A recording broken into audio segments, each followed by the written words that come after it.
चलो देखोगे, अकाउंटिंग में हम लोग का टॉपिक नंबर 2 आ गया है, जिसका नाम क्या है?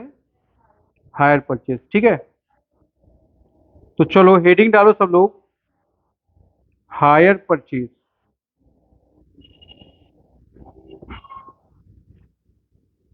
सबसे पहले आप लिखेंगे मीनिंग ऑफ हायर परचेज। तो कोई बताना चाहेगा हायर परचेज क्या होता है?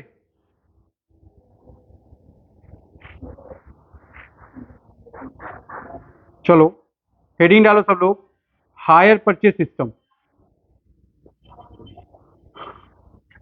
देखो, ये एक आदमी है, इसका नाम क्या है?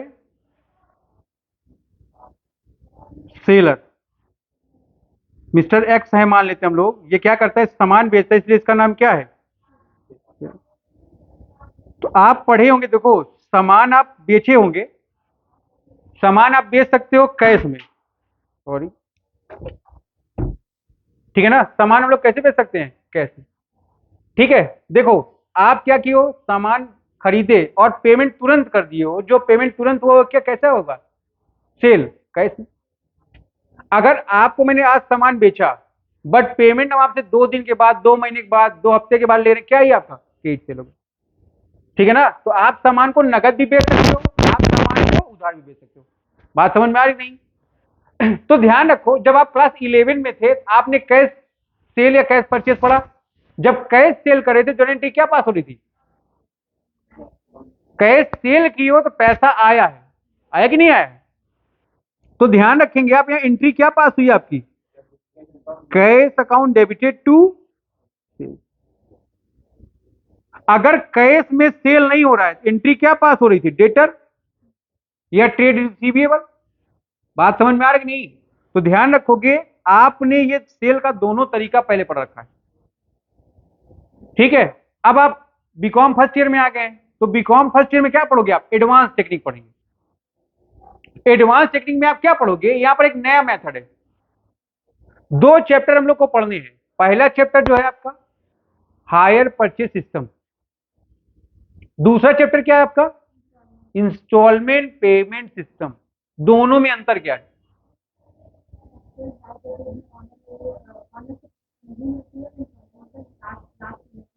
हाँ चलो ठीक है, और कुछ? नहीं, ऐसा कुछ नहीं। और कुछ? चलो देखो,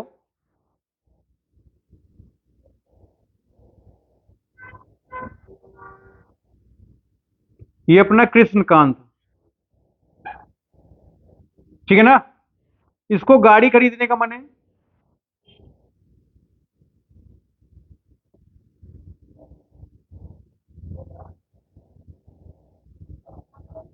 ये गाड़ी खरीद रहा है। गाड़ी की जो प्राइस है, वो प्राइस कितने की है? 15 लाख। अब इसका गाड़ी खरीदने का मन है, बट इसके पास अभी केवल कितने रुपए हैं? 5 लाख। अगर ये कह रहा है कि हमसे पैसा ले लो अभी 5 लाख रुपए, बाकी पैसा मैं धीरे धीरे आपको पेमेंट कर दूंगा, आपका पैसा मैं मारूंगा नहीं। बात समझ में आई नहीं? तो ध्यान रखो, जैसे पहले के समय में क्या था, जब आपके पास पैसा होता तभी आप गाड़ी चल सकते थे। बट प्रेजेंट टाइम में क्या है, मेथड और टेक्नोलॉजी चेंज हो गई। जब से नई गवर्नमेंट आई, क्या कर रहा है? लोन कर रहा है खुद। अगर बैंक अपने पास पैसा रखेगा, क्या बैंक का पैसा बढ़ जाएगा क्या? उसको क्या करना पड़ेगा? कस्टमर को डिस्ट्रीब्यूट करे। जब आप कस्टमर को पैसा दोगे, तो कस्टमर से आपको क्या मिलेगा? इंटरेस्ट मिलेगा। तो बैंक की भी इनकम होगी और कस्टमर के भी फायदा होगा, ऑप्टिमम यूटिलाइजेशन ऑफ रिसोर्स होगा। ठीक है ना? इसके लिए क्या किया हम लोग? एक नया मेथड एडॉप्ट किए, जिसका नाम क्या है? Hire purchase system. यहां पर क्या है, आप बड़े बड़े सामानों को ले सकते हो कैसे? डाउन पेमेंट करके। आप डाउन पेमेंट कर दो, डाउन पेमेंट कर दो तो क्या हो जाएगा? आप सामान ले लो। फिर आप धीरे धीरे क्या करते रहोगे? उसका पेमेंट करते रहोगे। तो कृषकांत ने देखो यहां पर डाउन पेमेंट कितना कर दिया? 5 लाख रुपए। फिर इंस्टॉलमेंट हो गई इसकी ₹25,000 की। ठीक है ना। मान लो कितनी इंस्टॉलमेंट है, लिख लो यहां पर नंबर ऑफ इंस्टॉलमेंट 45। अगर आप 45 इंटू 25 कर दोगे तो वैल्यू कितनी आएगी, मल्टीप्लाई करके बताइए भाई।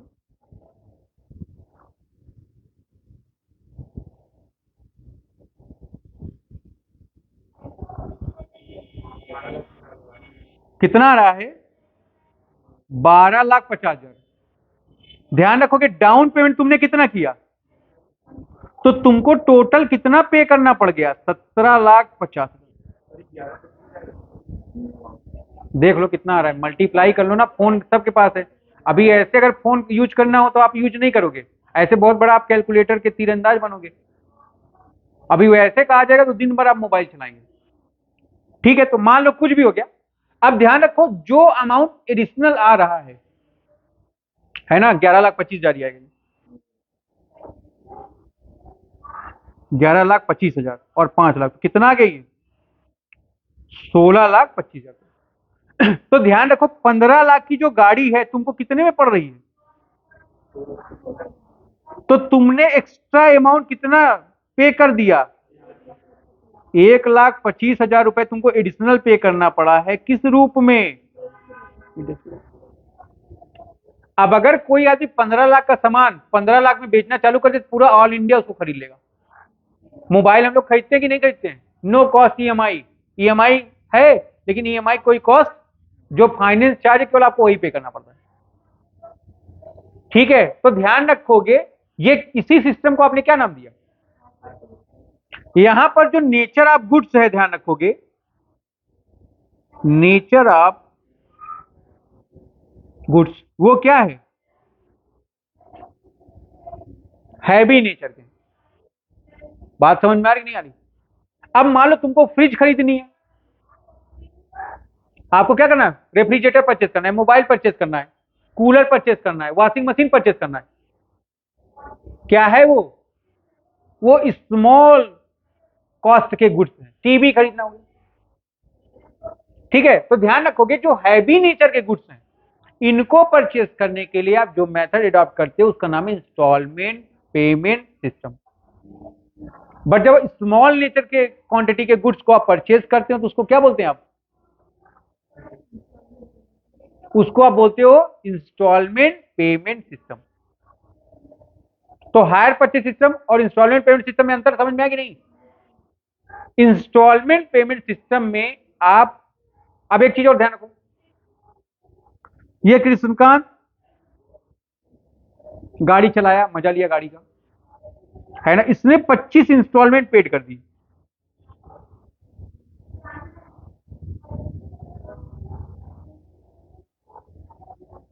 पच्चीस इंस्टॉलमेंट के बाद जब गाड़ी वाले आए कि भैया पैसा दो, क्या बोला इसने, बोला पैसा नहीं है, निकलो यहां से, दोबारा दिखाई मत देना यहाँ पर, है ना, नहीं गाड़ी के नीचे आओगे, गाड़ी के सामने जा नहीं पाओगे। बात समझ में आएगी। अब ध्यान रखोगे, अब ये बैंक थी जिसने फाइनेंस किया था, इसने इनको एक नोटिस भेज दिया, अल्टीमेट दिया, भैया रिस्पेक्टिव एंड ऑनरेबल किसकांत अंकल आप क्या करें, पेमेंट कर दें, अदरवाइज जो इसके आगे की कार्रवाई होगी बहुत खतरनाक और दर्दनाक होगी। ठीक है ना।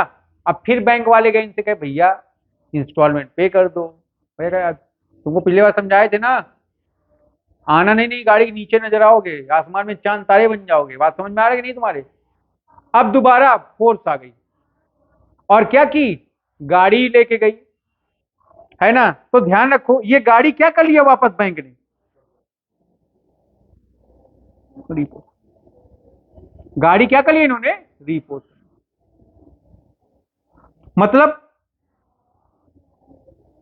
अब जो कृष्णकांत ने डाउन पेमेंट किया था कितना, 5 lakh,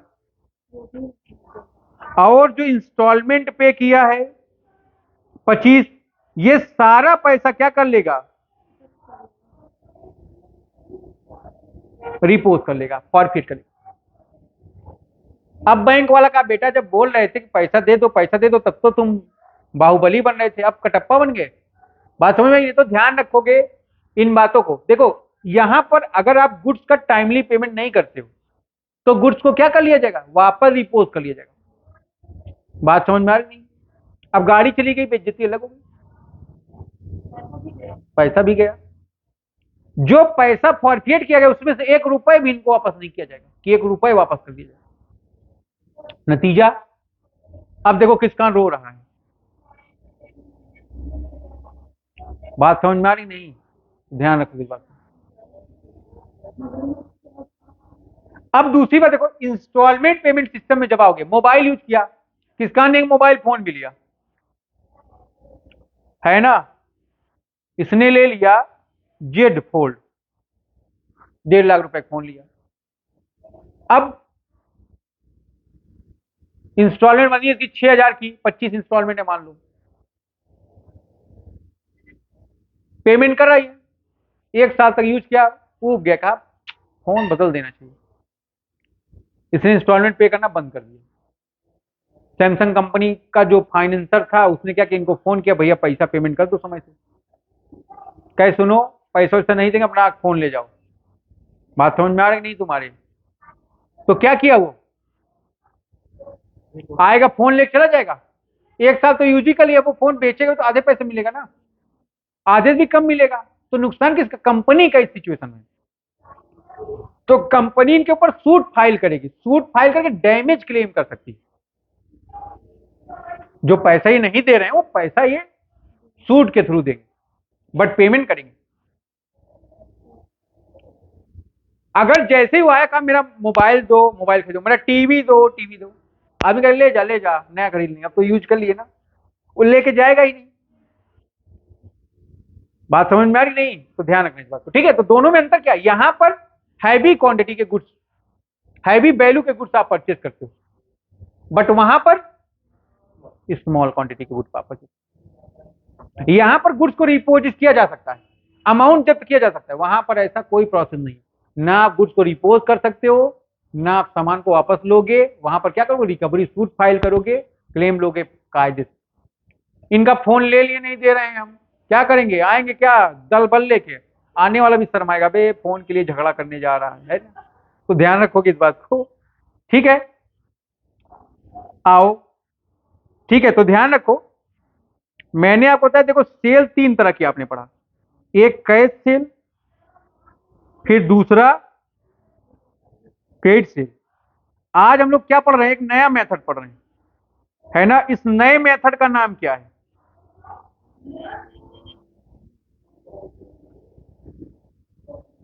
higher purchase system, installment payment system.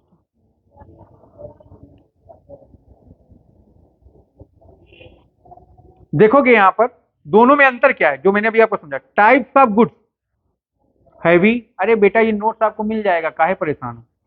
फिर यहां पर स्मॉल, ठीक है ना। फिर एग्जाम्पल देखो, कार, बाइक एक्सेट्रा, यहां पर एग्जाम्पल देखो, टीवी, लैपटॉप, मोबाइल एक्सेट्रा,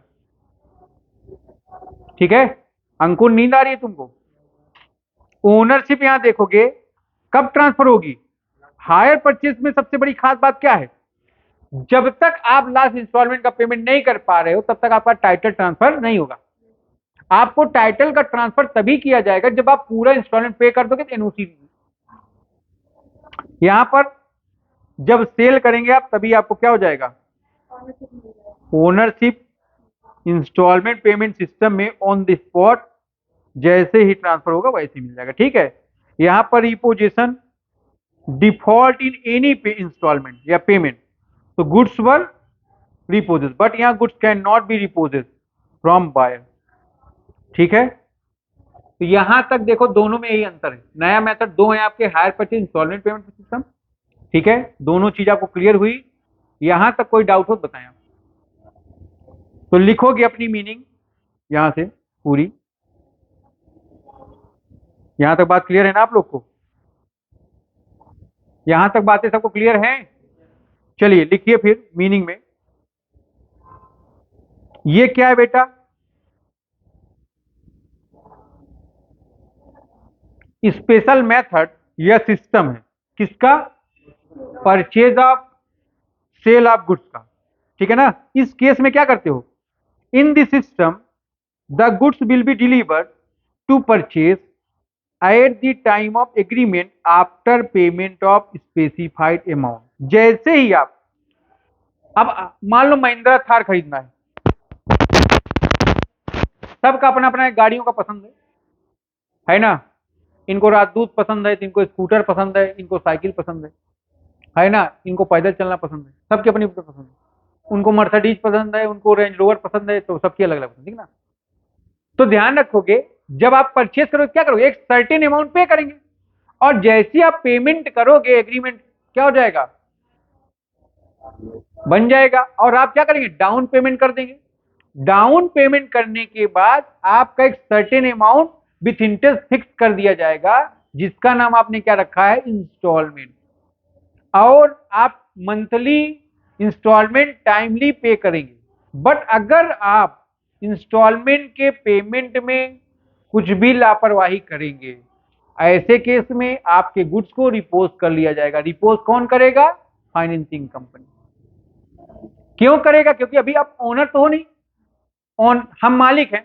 हमारा टैब हमसे कोई छीन के ले जा सकता है क्या? नहीं ले जा सकता। बात समझ में नहीं? हमारी गाड़ी कोई छीन के ले जा सकता है क्या? नहीं ले जाए, रिपोर्ट कर दें क्लेम, फला आदमी मेरी गाड़ी ले गया। फिर उसको क्या होगा? उसको उसका भोजन, पानी और मसाज सब फ्री। बात समझ में आ रही नहीं? तो ध्यान रखोगे, यहां पर क्या कहेगा? In this system the goods will be delivered to purchase at the time of agreement after payment of specified amount. जैसे आप स्पेसिफाइड अमाउंट, जिसको आप डाउन पेमेंट कहते हो, वो पे करो, सामान को ले जाओ। फिर under this method ownership of goods is transfer by the owner to the date of the agreement, but actual ownership is transferred at the time of payment of last installment। हमने उस दिन एक बात बताया तुमको,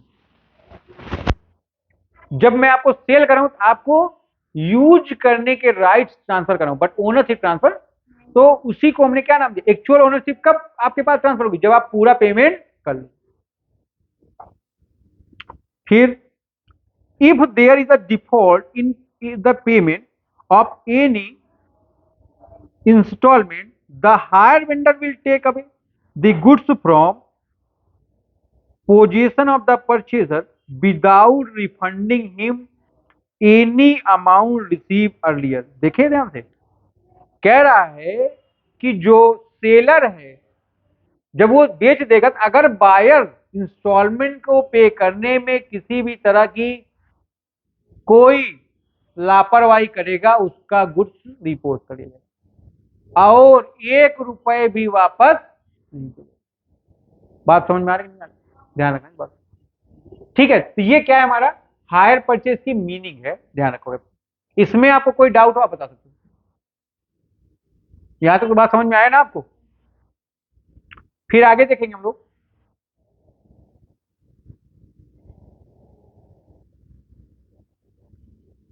देखोगे तुम लोग,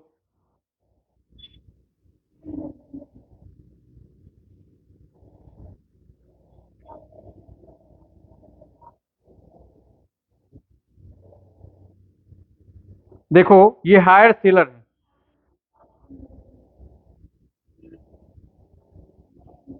ठीक है ना? ये गुड्स को ट्रांसफर कर रहा है। किसको ट्रांसफर कर रहा है? क्यों? देखोगे ये मिस्टर एक्स है, ये कौन है भाई?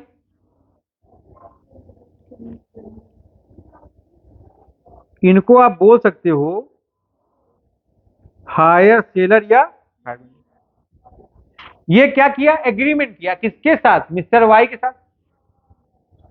मिस्टर वाई को क्या कर रहा है? गुड्स ट्रांसफर कर रहा है on the basis of installment. किस बिहाफ पर ट्रांसफर कर रहा है?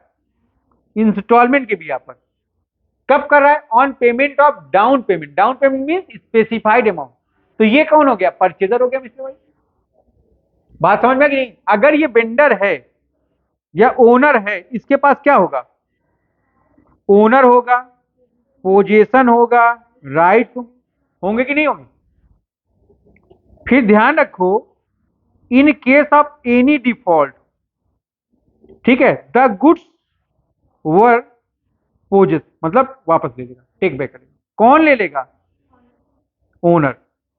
ठीक है, ध्यान रखोगे जब यहां से गुड्स ट्रांसफर हो रहा है किसको? हायर परचेजर को, तो उसके पास क्या चला गया? Position, right to use transfer होगी नहीं, और राइट किसके? गुड्स के। क्या ओनरशिप ट्रांसफर हुई? क्या नहीं। ओनरशिप कब ट्रांसफर होगी? देखो तुम लोग,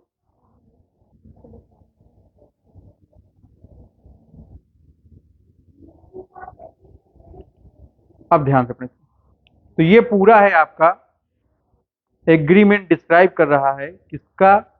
हायर परचेज का। बात समझ में आ रहा है आपको?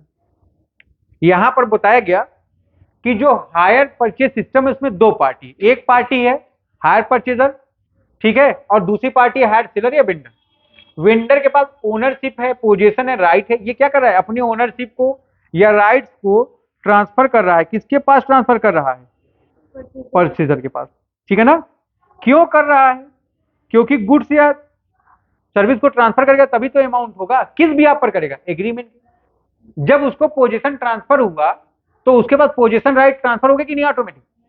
किस भी आप पर ये सब काम हुए? एग्रीमेंट के। एग्रीमेंट में क्या हुआ? गुड ट्रांसफर कर रहे हैं इंस्टॉलमेंट के बेस पर, आप हमको एक स्पेसिफाइड अमाउंट पे कर दो।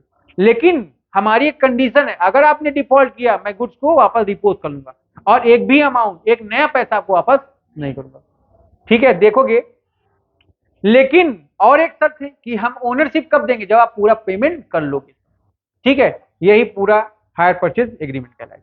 यहां तक कोई डाउट हो आप बता सकते हो। नीरज अंकल आगे बढ़े?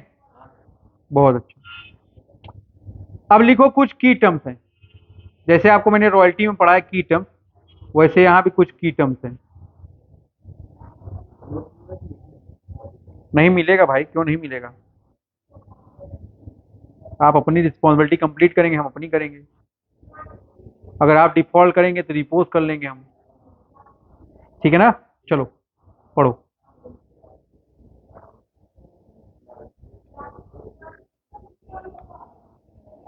What is mean by cash price?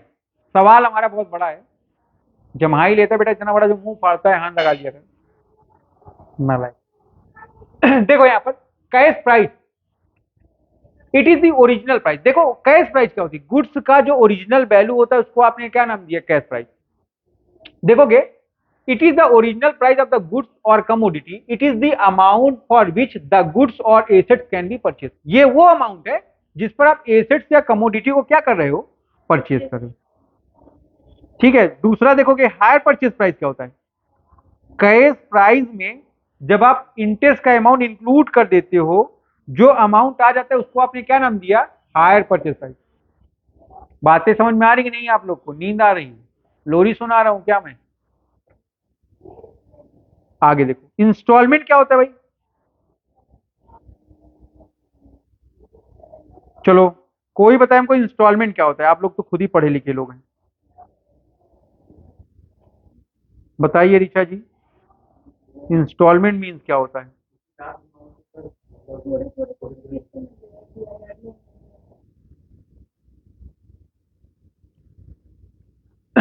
कोई बताएगा हमको इंस्टॉलमेंट क्या होता है? मैं इंस्टॉलमेंट का मतलब नहीं पूछ रहा हूँ। इंस्टॉलमेंट में देखो प्रिंसिपल का कुछ पार्ट होता है और कुछ पार्ट किसका होता है? इंटरेस्ट का होता है। अभी देखो 15 लाख का सामान 16 लाख 25 हजार का गया कि नहीं? इंस्टॉलमेंट आपकी 25 हजार की थी, तो 25 हजार रुपए में क्या था? कैश प्राइस भी था और इंटरेस्ट का अमाउंट था, दोनों को जब आप इंक्लूड कर दिए क्या हो गया? इंस्टॉलमेंट। तो देखेंगे आप लोग, द अमाउंट ऑफ गुड्स और asset is paid in several part in the hire purchase system, that is known as installment. ठीक है, ईच इंस्टॉलमेंट में इंक्लूड इंटरेस्ट। ठीक है, जो अभी तुम लोग बताए हो।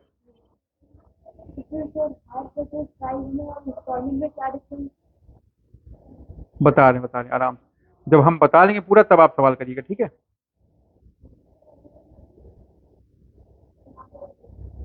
चलो देखो, डाउन पेमेंट क्या है? It is a token money. जैसे हम लोग कुछ खरीदने जाते हैं तो पहले कुछ देते हैं, भैया इसको किसी को मत बेचना, ये हमको पसंद है। हाँ, जो आप एडवांस में पेमेंट करते हो वही क्या है, आपकी टोकन मनी है ना, जिसको देने मात्र से आपको एसेट ट्रांसफर कर दी जाती है, that is known as down. ठीक है, अब जो तुम्हारे सवाल हैं देखो, ये बात सबको समझ में आई थी ना अभी। अब देखो इनका क्वेश्चन की हायर परचेज प्राइस एंड दूसरा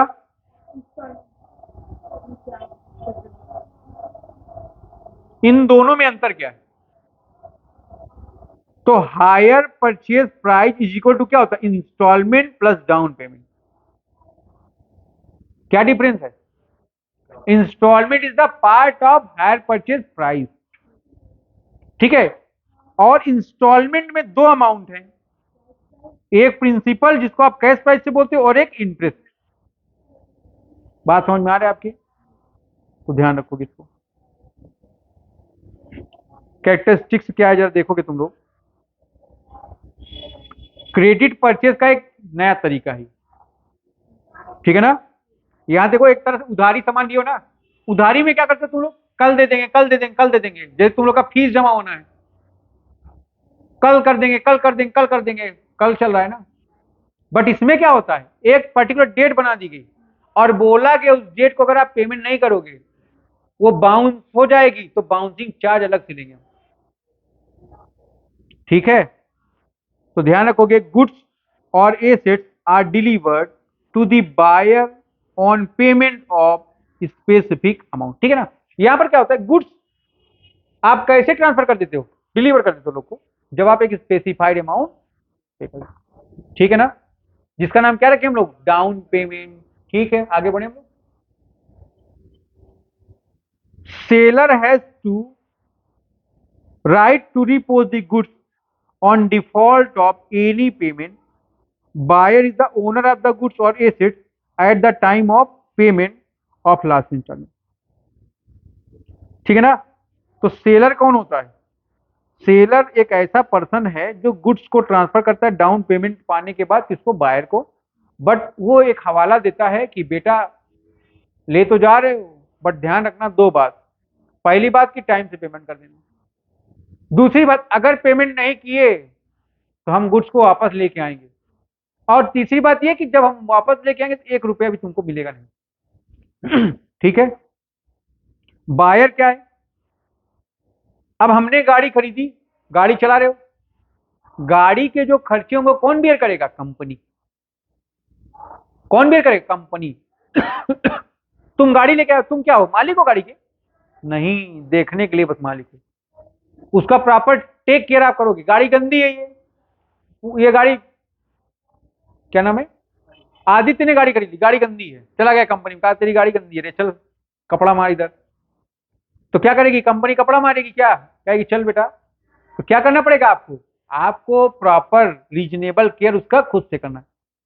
गाड़ी पंचर, कंपनी भाग गई, गाड़ी गंदी है, कंपनी भाग गई, धुलाने के मारे कंपनी, तो ऐसा भी नहीं। यूज कौन करे, आप, तो उसके प्रॉपर केयर की जिम्मेदारी किसके हाथ में है, आपके हाथ में है, इस बात को आप ध्यान रखिए, ठीक है। Buyer responsible for proper care, ठीक है। पॉइंट नंबर 6 देखेंगे हम लोग, इसके अलावा कुछ नहीं है, जो आप लिखे हो वो पढ़ लेना, ठीक है। अब देखो एक पेपर में क्वेश्चन आएगा,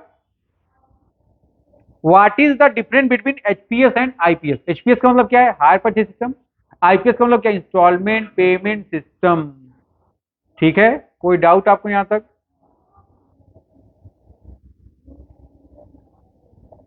एक क्वेश्चन यहां लिख लो, पेपर के पॉइंट ऑफ व्यू से इंपॉर्टेंट है, अपना नोट्स बनाएंगे इसमें, ठीक है।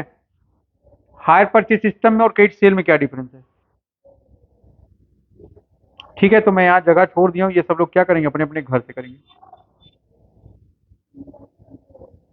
ठीक है। यहां तक अगर किसी बच्चे को कोई डाउट हो वो मुझको बताए, ठीक। तो देखो जैसे हम लोग रॉयल्टी पढ़ रहे थे तो चीजों को हमने क्या कर दिया था, डिवाइड कर दिया था कॉन्सेप्ट में। तो अब आप भी लिखेंगे यहाँ कॉन्सेप्ट नंबर 1, चलो हेडिंग डालो सब लोग, कॉन्सेप्ट नंबर 1 लिखोगे कैलकुलेशन ऑफ इंटरेस्ट।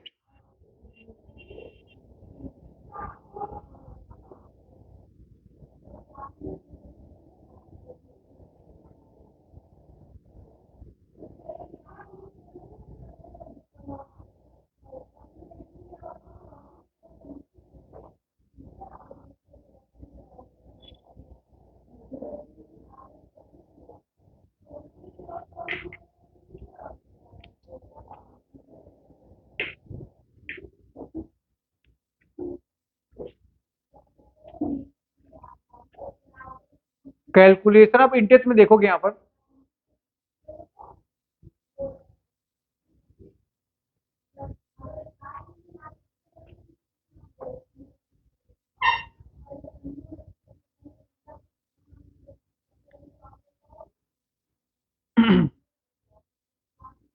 ध्यान रखना, जो कैलकुलेशन होता है इंटरेस्ट का, यहां पर लिखो method of calculation of interest, ठीक है।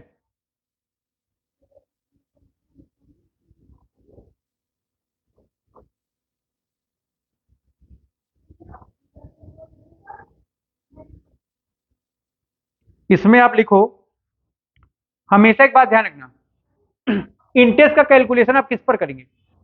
जो अमाउंट पेंडिंग है पे करने के लिए, आउटस्टैंडिंग जिसको आप बोलते हो। अब 15 लाख की गाड़ी थी, 10 लाख आपने डाउन पेमेंट कर दिया, बचा बैलेंस कितना आउटस्टैंडिंग? 10 लाख। तो इंटरेस्ट का कैलकुलेशन 10 पे करोगे या 15 पे करोगे? 10 लाख। ठीक है, तो वही बात यहां लिखिए, कैलकुलेशन ऑफ इंटरेस्ट किस पर होगा? Outstanding balance. ठीक है, तो आ जाइए, लिखिए केस नंबर 1।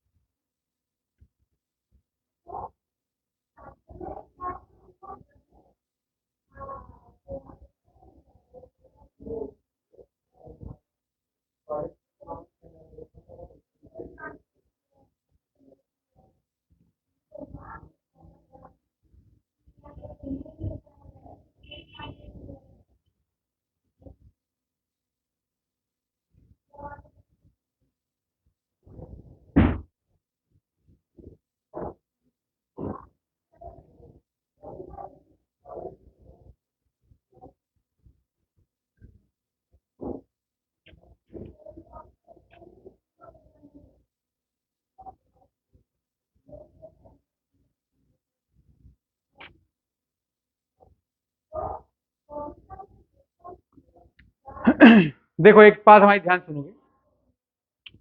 देखो, यहां पर हमको जो सबसे बड़ा कमांड रखना है, किस पर रखना है? कैलकुलेशन ऑफ इंटरेस्ट पर रखना है। अगर interest on, oh sorry, interest पर अगर हम कमांड रख लेंगे तो सारी बातें अपने आप कंप्यूटर हो जाएंगी। ठीक है, तो यहां देखोगे कई मेथड है, जैसे क्या लिखा है, when rate of interest and cash price given in the question. तो पहला मेथड आप केस नंबर 1 पढ़ रहे हो, जब क्या क्या दिया है। देखो यहां लिखा है, आपको गिवन क्या क्या है? रेट ऑफ इंटरेस्ट, और क्या गिवन है? ठीक है, कोई डाउट यहां पर? तो आप देखोगे यहां कैश प्राइस लिखा है, क्वेश्चन नंबर 1 लिखिए। कैश प्राइस आपके सामने है 11,200 रुपया। 3 इंस्टॉलमेंट है,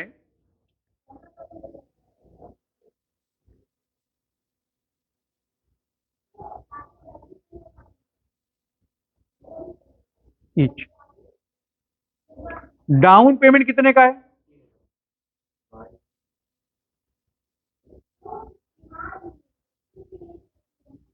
3,000। Rate of interest 5% per annum में, ध्यान रखोगे आप यहां पर। ठीक है, डिप्रीसिएशन का 10% है, रिटेन डाउन वैल्यू मेथड। सबसे पहले देखो, ये सब हम लोग बाद में पढ़ेंगे, सबसे पहले कैलकुलेशन ऑफ इंटरेस्ट सीखना है, ठीक है ना। आ जाओ फिर, क्वेश्चन सब कोई लिख लियो ना। चलिए देखिए, कैश प्राइस कितने की है? 11,200 की। तो जैसे वहां टेबल बना रहे थे, यहां पर भी एक टेबल बन रही है, जिसका नाम क्या है? Calculation of interest. क्या रेट है आपका? Per annum. देखोगे आप, कैश प्राइस कितने की हमारी? 11,500 की। है कि नहीं? आप चेक करो डाउन पेमेंट कितना दिए हो। क्वेश्चन में दिख रहा है ना, डाउन पेमेंट कितने का है? 3,000 पे कर दिया, आउटस्टैंडिंग बैलेंस बचा कितने का है? तो इंटरेस्ट किस पर कैलकुलेट करोगे, 11,200 पे कि 8,200 पे? तो 8,200 का 5% रेट से कैलकुलेशन के कितना गया इंटरेस्ट? ध्यान रखोगे, एक फॉर्मूला अपने दिमाग में बैठा लो सब लोग।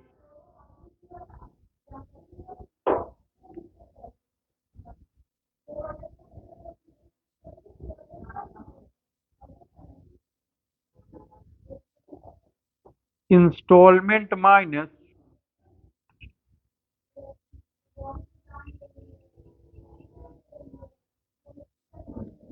हमारी इंस्टॉलमेंट कितने की है?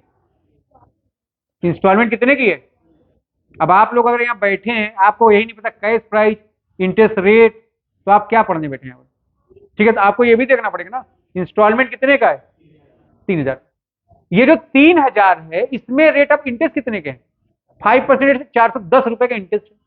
तो माइनस कर दियो प्रिंसिपल P1, प्रिंसिपल नंबर 1 कितना आ गया आपका? 2,590। इस प्रिंसिपल को आप उठा के लेके आएंगे, यहां से माइनस करेंगे। जब माइनस कर दिए, अब आउटस्टैंडिंग का बैलेंस कितना बचा? 5,610। अब क्या करोगे आप? 5,610 पर 5% रेट से कैलकुलेशन किया, कितना आ गया? 280 रुपया 50 पैसे या 281। आपको पता है इंस्टॉलमेंट कितने का है, इंटरेस्ट कितना आया, प्रिंसिपल नंबर 2 कितना आ गया आपका? ठीक है ना? ध्यान रखो, P2 यहां पर कितना आ गया, तो माइनस कर देंगे आप P2 जो आया है, तो हमारा आउटस्टैंडिंग बैलेंस कितना बचा? आपको यहाँ इंस्टॉलमेंट पता है लास्ट, माइनस कर दो जो वैल्यू आ गई, 109 रुपए का इंटरेस्ट है। यहाँ प्रिंसिपल नंबर 3 आपको पता चल गया।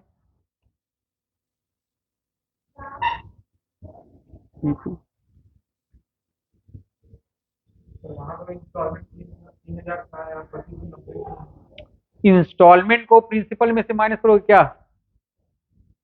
हमने भी एक शब्द बोला ना कि जो आउटस्टैंडिंग अमाउंट है उस पर इंटरेस्ट कैलकुलेट करोगे। आउटस्टैंडिंग इंस्टॉलमेंट पर बोला क्या?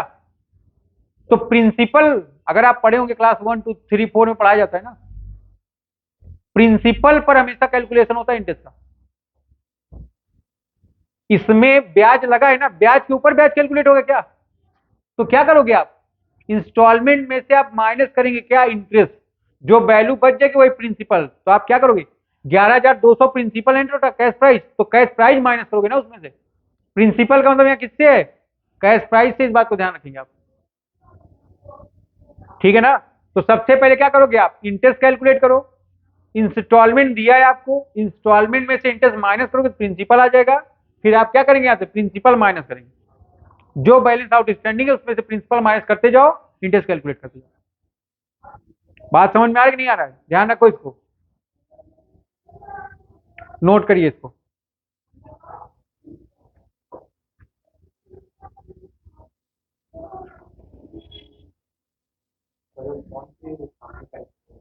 क्या चीज?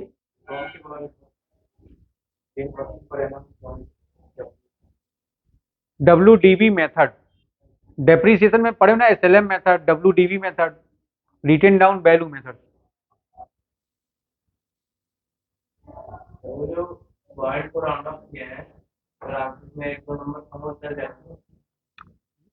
अभी पहले नोट कर लो,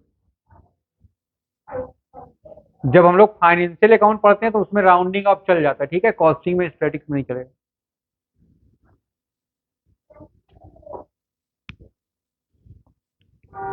पहले आप नोट कर लो, राउंड अप करने का एक तरीका होता है कि अगर 0.5 है या इससे ज्यादा है तो उसको राउंड अप करके 1 मान लो, और 0.5 से कम है तो उसको क्या कर दोगे आप, छोड़ देंगे। ठीक है, तो आज के क्लास में जो हमारी तुम्हारी बात है वो यहीं तक की है, ठीक है, इसके आगे की बात अगली क्लास में होगी। जो लोग नोट करें अपना नोट करें आराम।